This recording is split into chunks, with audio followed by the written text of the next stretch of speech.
Hi, so today I am making another video. I'm going to be talking about Evil Under the Sun by Agatha Christie, which is one of her Poirot novels. Firstly, I found it really interesting to be able to read about, to read a Poirot novel, I guess, as well as read about him, because it's something that we see on the TV all the time, because Agatha Christie is such a massive name. So that was really interesting, first of all. It was very cleverly written.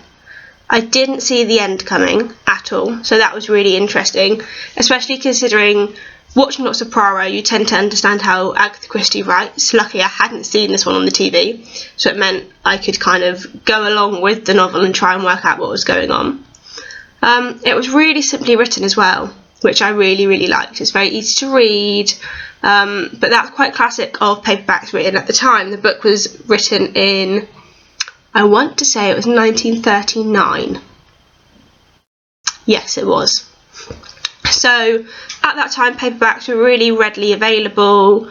They had a huge reading audience. They weren't sort of considered high fiction, especially a crime novel or a detective novel would certainly not be considered high fiction. So it's very characteristic that it was very easy to read. They used quite simple language. Yeah, so that was really nice. There was also a lot of dialogue throughout the novel, which meant that a lot of the clues were hidden, and I think that's one of the reasons it worked so well. It wasn't sort of X saw this, Y saw that, and you weren't able to piece it together, because a lot of it happened through conversation. That might just be me. I might not just be very good at reading crime novels. I might not be able to see the foreshadowing very well, but I certainly didn't guess the ending per se.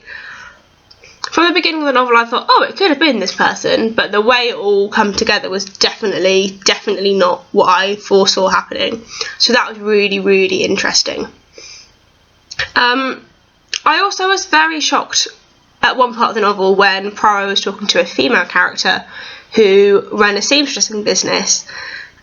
She was single and she was talking about how she wasn't married. And Poirot turned around and said, well, you have a business and you're happy being single. You obviously just haven't met the right person yet. That doesn't make you any less of a woman. Go on being a businesswoman. Go on being happy. And I sort of sat there and thought, my God, that is incredibly forward thinking. I know Agatha Christie was a female writer, but you know, this is written in the late 30s, early 40s when, yes, okay, coming out of the war, women had been working in factories from the First World War, and obviously we were going into wartime again, so it's likely to happen again, but still that was expected to be a temporary measure. That wasn't expected to be a woman's career for the rest of her life. So I thought that was really interesting. However, come the end of the novel, this woman finds her childhood sweetheart and they decide to get married, and he's like, will you give up your business? And she's like, of course I will for you. Of course I want to be your housewife. And I was like, fuck's sake, Christie. Come on. You were so close to being really bloody good and I would have been really impressed. And then she had to fucking just piss all over it. Excuse my language. But it just really hacked me off. But there we go. I don't really have much more to say about the book itself. I mean, it's a simple 180, 200 page crime novel about a murder that happened on a little island off the coast of Devon. Poirot goes round, questions all the people, and works out what happens. That's about it. The characters were fairly well rounded, I suppose. They had to be slightly transparent, else this kind of novel wouldn't work. You had to be able to guess their traits and things like that. So, yeah, in that sense, I really enjoyed it. I definitely recommend reading it, and I'd quite like to read some more Poirot books. What I found really interesting, actually, was a few days ago, this was on the TV. So I was like, oh, I'll give it a watch. You know, it'd be really interesting to see how it compares. Obviously, it didn't. I really did not enjoy the TV adaptation at all.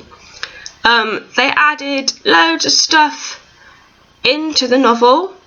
Like, it was the TV adaptation, there was this whole spiel of crap before the novel kind of started, and they added loads of extra bits in. They took loads of stuff out that was really important in my opinion, and sort of added to the story.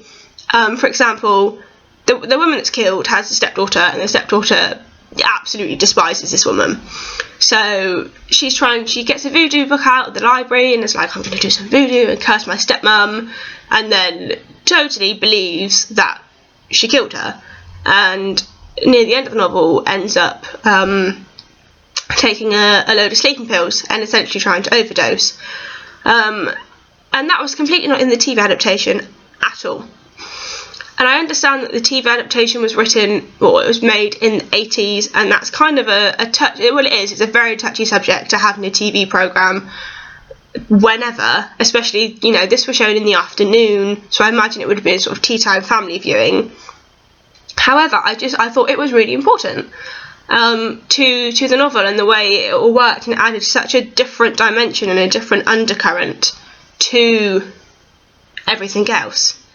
So there are a few bits like that, and they added a jewel fraud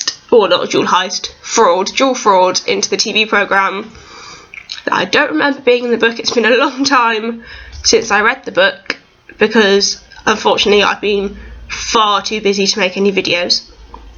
It does mean I've got a lot of books read, so I'll be able to churn some videos out nice and quick for you all soon. This video is quite short, but like I said, I don't really have much more to say about the book. It's quite a simple book to talk about, so I'm going to leave it at that. My next video, I'm not sure what book I'm going to do next. It might be another Agatha Christie novel, but that'll be a Miss Marple one, or it might be something else that I read, and I can't for the life of me remember any of the books I've read recently, so it might be a surprise. So I'll see you all soon. Bye!